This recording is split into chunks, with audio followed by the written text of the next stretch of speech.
Nggak tahu, Kak. Nggak tahu. Aku baru dengar Limbah apa ya? Saya nggak tahu beneran. sejenis limbah dari rumah tangga. Belum pernah dengar itu limbah B3 itu apa? Reduce, recycle, sama reuse. Masker sekali pakai soalnya lebih simpel aja gitu. Langsung pakai, langsung buang. Masker sekali pakai. Karena kalau masker kain, kalau aku udah coba pakai itu sedikit pengap. Kalau saya karena pengen yang sekali pakai karena kalau yang sekali pakai itu kan udah bener-bener bersih gitu. Lebih suka pakaian sekali pakai karena lebih praktis. Kain ya? Karena kalau kain itu bisa di-washable, bisa dicuci dan digunakan lagi. Biasanya masker sekali pakai yang kayak gini sih, Kak. Habis pakai ya udah buang gitu.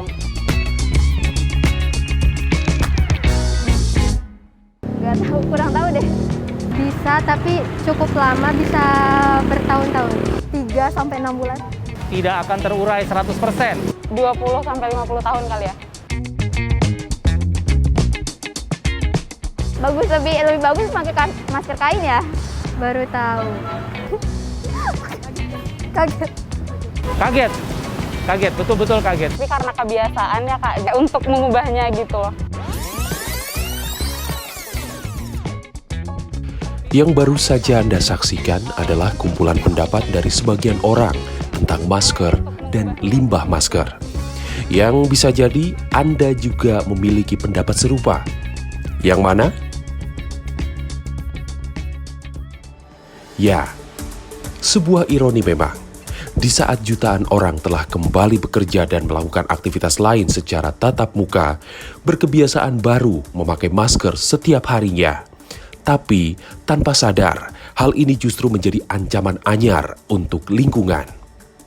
Limbah masker akibat pandemi COVID-19 telah banyak dijumpai di kali-kali hingga lautan luas. Sebuah studi dari Denmark menyebutkan ada 129 miliar masker wajah yang digunakan di seluruh dunia setiap bulannya. Itu artinya terdapat 3 juta masker per menit. Berdasarkan data LIPI, jumlah limbah bahan berbahaya beracun atau B3 di Indonesia, termasuk masker dan alat pelindung diri atau APD, mencapai lebih dari 1.650 ton selama pandemi, yaitu Maret hingga September 2020. Di ibu kota sendiri terdapat lebih dari 1.500 kg limbah masker sekali pakai dari rumah tangga sejak awal pandemi. Hal ini turut diamini oleh Satuan Tugas Naturalisasi Sungai Ciliwung, Kota Bogor, di mana semakin hari semakin banyak sampah masker yang menjadi pemandangan yang tak enak dinikmati. Sampah masker ini akan menjadi menjadi masalah berikutnya setelah pertama, plastik sampai saat ini kita belum menemukan solusi yang masif. Yang kedua adalah styrofoam, yang ketiga adalah kain, yang keempat adalah popok bayi, dan mungkin ini masker akan menjadi selanjutnya. Pernyataan itu nampaknya tidaklah berlebihan, karena dalam kurun waktu setengah hari saja, bahkan hanya di satu titik sempit di Sungai Ciliwung, Satgas berhasil mengumpulkan puluhan sampah masker dari hampir setiap sudut sungai. Nggak serius saja mungkin sekitar 20-30 ya. Kalau serius pernah suatu ketika mungkin lebih dari 50 bahkan 60. Itu kami kumpulkan udah kayak ikan saja. Temuan sampah masker yang masif itu sesuai dengan data Badan Pusat Statistik yang menyatakan sejak September 2020, 91,98% masyarakat telah memakai masker saat berada di luar rumah. Dengan kata lain, hampir seluruh penduduk Indonesia menggunakan masker saat beraktivitas. Pembelian masker seakan telah menjadi hal wajib, ditambah lagi dengan harga masker yang semakin hari semakin terjangkau. Tidak terbayang berapa jumlah masker sekali pakai yang berakhir di sudut-sudut sungai dan dasar lautan bila seandainya seorang saja dapat menggunakan setidaknya 2 masker dalam satu hari. Kalau udah seperti ini, kan orang akan menunggu satu puncak. Puncak booming ketika masker itu tidak terkendali. Sama dengan pola baru yang kita lakukan sekarang ketika anak-anak menggunakan Pampers. Kekhawatiran para peduli lingkungan terkait temuan di lapangan selama ini dikonfirmasi juga oleh Kementerian Lingkungan Hidup dan Kehutanan (KLHK). Termasuk masker yang jumlahnya naik drastis selama pandemi COVID-19. Limbah medis jumlahnya naik 30%. Jadi dulu sebelum COVID itu sekitar 290-an ton per hari. Tapi sekarang dengan masifnya pasien yang bertambah dan juga mengakibatkan masker, APD, misalnya juga kasa dan sebagainya itu naik menjadi 30%. Sebagai manusia yang menumpang hidup di planet biru, sudah seharusnya untuk ikut menjaga kelestarian bumi. Kondisi darurat sampah masker tentu tak bisa terus dibiarkan begitu saja. Oleh karena itu, segenap pemangku kepentingan bergegas mencari solusi mengatasi ancaman gelombang sampah medis. Salah satu inisiatif pemerintah adalah dengan memanfaatkan insinerator atau pusat pengolahan limbah secara termal yang memanfaatkan energi panas untuk membakar limbah masker. Insinerator sejauh ini masih menjadi satu-satunya solusi terbaik yang mampu memusnahkan limbah infeksius itu. Lalu bagaimana rupa dan cara kerja mesin insinerator raksasa yang baru saja diresmikan pada awal 2022? Benarkah alat ini dapat diandalkan menjadi solusi? Adakah cara lain untuk meminimalisasi keberadaan limbah masker?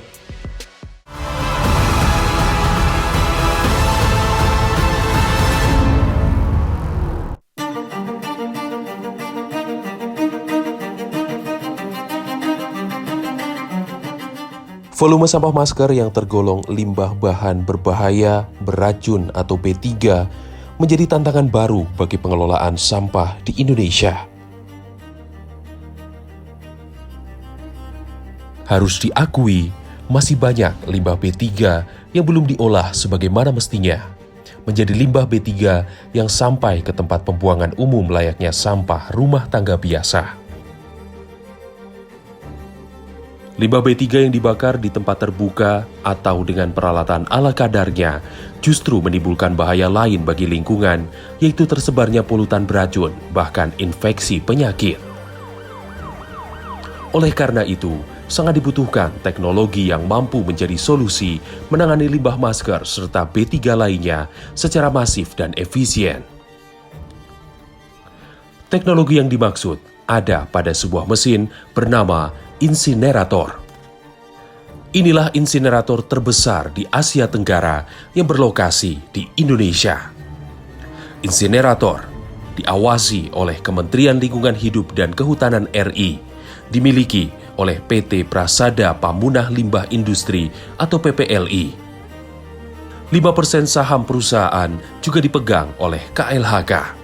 Mesin terpenting untuk mengolah limbah masker tersebut diresmikan di awal tahun 2022. Saya rasa sih insinerator adalah satu solusi, maka kita mencanangkan ada campaign solusi bagi negeri karena insinerator ini dinilai yang paling efektif untuk menghancurkan limbah secara cepat dan jumlah yang besar.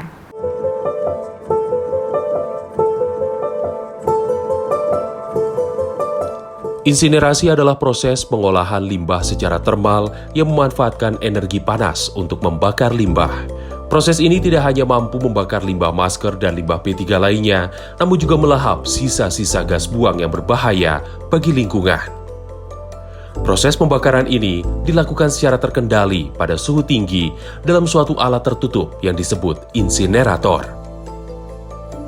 Energi panas yang digunakan dalam proses insinerasi tidak hanya mampu menghancurkan polutan yang terkandung dalam limbah, namun juga mampu mengurangi massa dan volume limbah secara signifikan. Proses pembakaran tertutup berlangsung selama 2 hingga 6 jam dengan suhu 800 hingga 1000 derajat Celcius. Insinerator yang kami pakai di PPLI adalah tipe vertical stoker dengan kapasitas 50 ton per hari. Dengan insinerator yang tipe vertical stoker seperti ini memiliki kelebihan mampu mengolah limbah yang belum tersortir dan juga limbah-limbah yang masih memiliki moisture content dalam jumlah relatif tinggi. Limbah masker dan bahan berbahaya beracun lain yang telah dimusnahkan dengan insinerator akan berakhir dengan rupa residu ash atau abu. Ada dua jenis abu yang dihasilkan, yakni bottom ash atau abu terendapkan dan fly ash atau abu halus. Bottom ash dapat langsung ditimbun di landfill atau didaur ulang menjadi berbagai macam kegunaan. Misalnya saja, untuk pembangunan jalan ataupun campuran kertas karbon. Sedangkan fly ash akan segera dikirimkan ke landfill. Landfill atau tempat pembuangan akhir modern ramah lingkungan dirancang untuk memenuhi standar Indonesia maupun internasional. Menjamin bahwa limbah berbahaya beracun dikelola dengan baik dan aman secara permanen.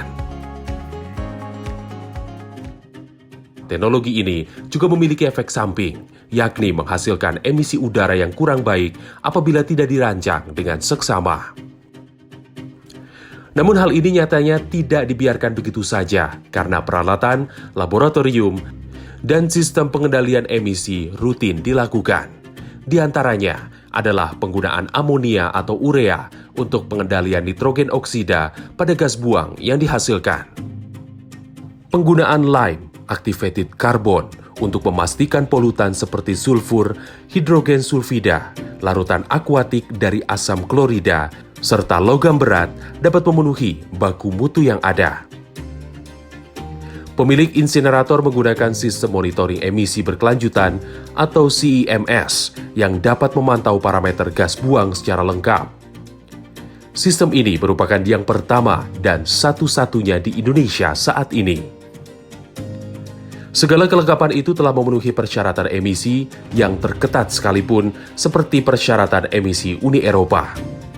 Insinerator PPLI ini juga sepenuhnya diizinkan oleh Kementerian Lingkungan Hidup dan Kehutanan dalam persetujuan teknis nomor S-PLB3-PLB-10-PLB-3-PLB-10-2021. Pemerintah memang kami banyak berkontak dengan Kementerian Lingkungan Hidup dan Kehutanan. Dalam hal ini tentu saja sebagai pemerintah, peran mereka adalah sebagai regulator. Mereka yang menyiapkan serangkaian instrumen dalam bentuk regulasi, kemudian juga perizinan-perizinan, dan juga menetapkan standar-standar yang harus dicapai, dipenuhi dari masing-masing jasa pengelola limbah B3. Mayoritas mitra PPLI adalah berbagai rumah sakit dan fasilitas pelayanan kesehatan lainnya. Hal ini tidaklah mengherankan karena mereka adalah penyumbang limbah masker medis terbanyak. Satu di antara sekian banyak mitra yang ada adalah Rumah Sakit Umum Daerah Cibinong. Rumah sakit andalan di sekitar Kabupaten Bogor ini sebenarnya juga memiliki mesin insinerator untuk menghanguskan sampah masker dan sampah medis lain yang dihasilkan. Namun kemitraan dengan PPLI tetap krusial untuk mengolah residu abu ash yang masih perlu pengolahan lebih lanjut. Sebulan kalau kita sehari kita 500 ya kita nyampe 1.500 ya dalam 1 bulan. Jadi ya 1,5 ton ya, 1,5 ton itu dalam 1 bulan. Nah nanti untuk pengiriman abunya, karena dalam 1 tong penampung abu itu ada kita perkirakan 40 kilo lah, 40 kilo. Paling setelah penuh drum itu biasanya kami setelah mencapai 32 drum baru kami menghubungi PPLI untuk pengangkutan. Adapun kapasitas insinerator milik RSUD Cibinong ini mencapai 150 kg. Dalam 1 hari lazimnya alat ini beroperasi sebanyak 2 kali. Selain insinerator raksasa yang disediakan PPLI, insinerator mandiri di rumah sakit juga menjadi solusi sementara sebelum diolah lebih lanjut di insinerator kapasitas besar. Upaya untuk mengurangi sampah masker secara signifikan terus dilakukan. Salah satunya melalui gerakan sosial berbasis kemasyarakatan, sistem Dropbox Use Mask atau DUMASK di Yogyakarta.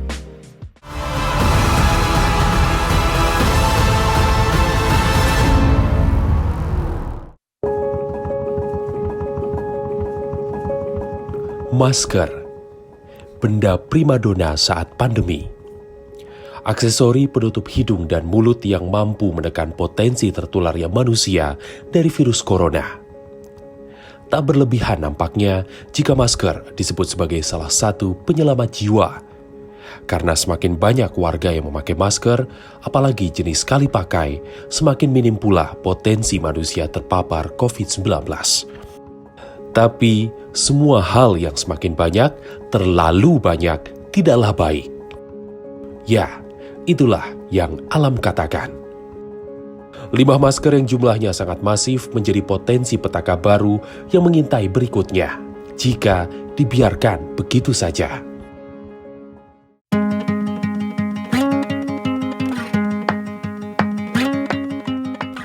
Beruntung ada yang membantu pemerintah untuk tidak diam berpangku tangan melihat fenomena limbah masker yang ada. Berlokasi di Yogyakarta, Civitas Akademika Universitas Gadjah Mada menginisiasi sebuah terobosan pengelolaan limbah masker dan sarung tangan plastik.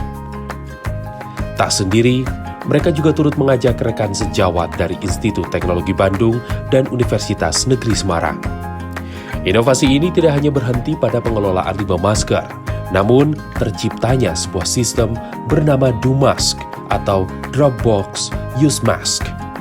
Sistem ini diciptakan agar terjalin keberlanjutan ekosistem pengumpulan sampah masker dari masyarakat hingga sampai ke stasiun pengelolaan. Sementara Dropbox merupakan kotak penyimpanan yang diletakkan di sejumlah titik lokasi di Yogyakarta. DoMask itu merupakan sebuah sistem ya, jadi ada Dropbox-nya, kemudian ada stafnya untuk mengambil Dropbox tersebut, untuk mengganti Dropbox tersebut, dan yang terakhir Dropbox tersebut dibawa ke stasiun pengolahan. Box ini kan kami letakkan di beberapa drop point ya. Kami ada 16 titik di Jogja. Masyarakat ya biasanya itu melaporkan Mbak. Jadi lewat website itu bisa masyarakat melaporkan lewat website. Di setiap 2 minggu sekali kami cek, kami timbang begitu.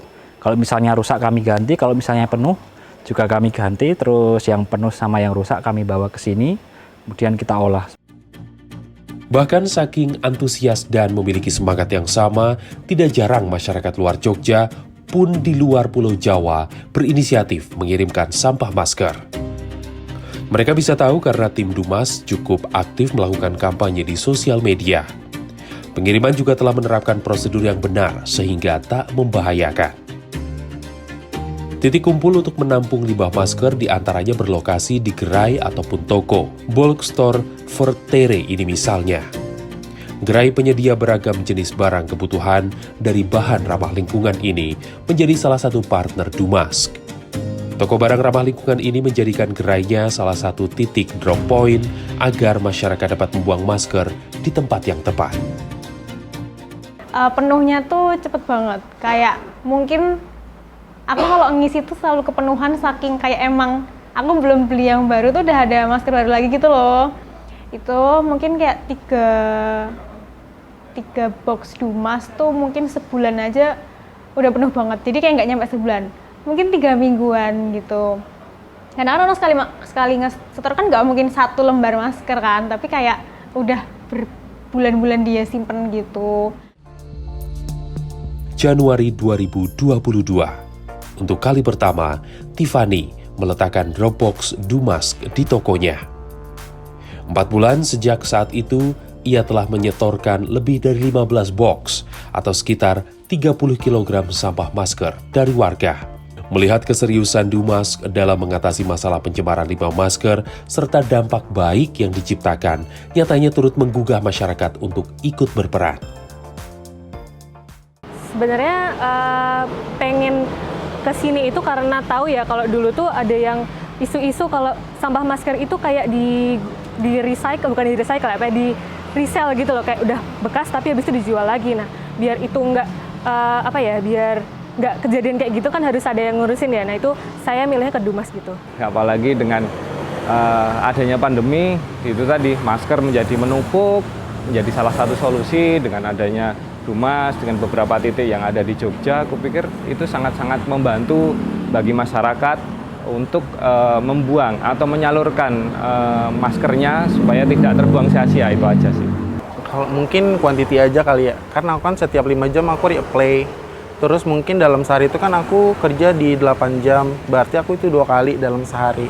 Berarti kalau misalnya dalam 2 bulan itu aku udah habis sekitar 120 piece mungkin ya, kayak gitu.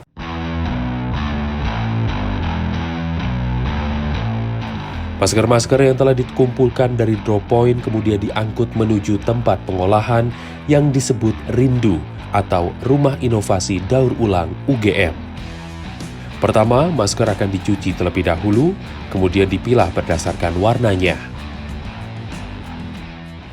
Ada 2 jenis metode pengolahan yang dilakukan di Rindu UGM ini, yaitu waste to energy dan waste to material. Inovasi metode waste to material berupaya mengubah limbah masker menjadi suatu material atau bahan baku yang bernilai seperti kursi salah satunya. Caranya, masker yang telah dipilah dilelehkan hingga menjadi sebuah lembaran plastik. Lembaran kemudian dicacah sebelum dicetak sesuai bentuk desain.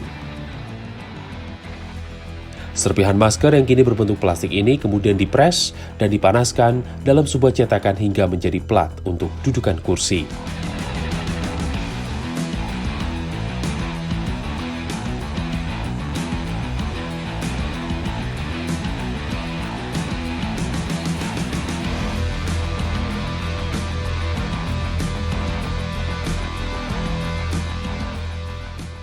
Sedangkan khusus metode waste to energy, Dumask menggunakan mesin pirolisis yang juga diciptakan oleh Institut Teknologi Bandung. Mesin ini berfungsi mengolah limbah masker yang pada dasarnya juga berbahan baku plastik menjadi energi bahan bakar minyak dan gas. Minyak dan gas ini digunakan kembali untuk bahan bakar proses pembakaran masker. Teknologi pencampuran air pada proses ini juga membuat uap yang keluar dari cerobong lebih bersih. Adapun hasil dari metode ini adalah arang yang kemudian dicampur dengan semen dan bahan lainnya untuk dijadikan pot bunga dan batako atau paving block. Meski terhambat perihal biaya pengolahan yang cukup tinggi, Ilham dan Dumask menolak untuk rehat berinovasi. Seruan akan pentingnya penanganan sampah masker tak henti digaungkan, aksi nyata juga terus dilakukan. Mereka percaya segala upaya baik juga akan berujung pada kebaikan-kebaikan berikutnya. Meski dengan skala yang berbeda, namun kedua upaya yang dilakukan, baik insinerator raksasa maupun Dropbox Used Mask Dumask ini memiliki semangat yang serupa. Menjadi solusi untuk menangani limbah masker pandemi. Tentu dengan tujuan mulia, agar bumi sebagai tempat manusia tinggal semakin lestari.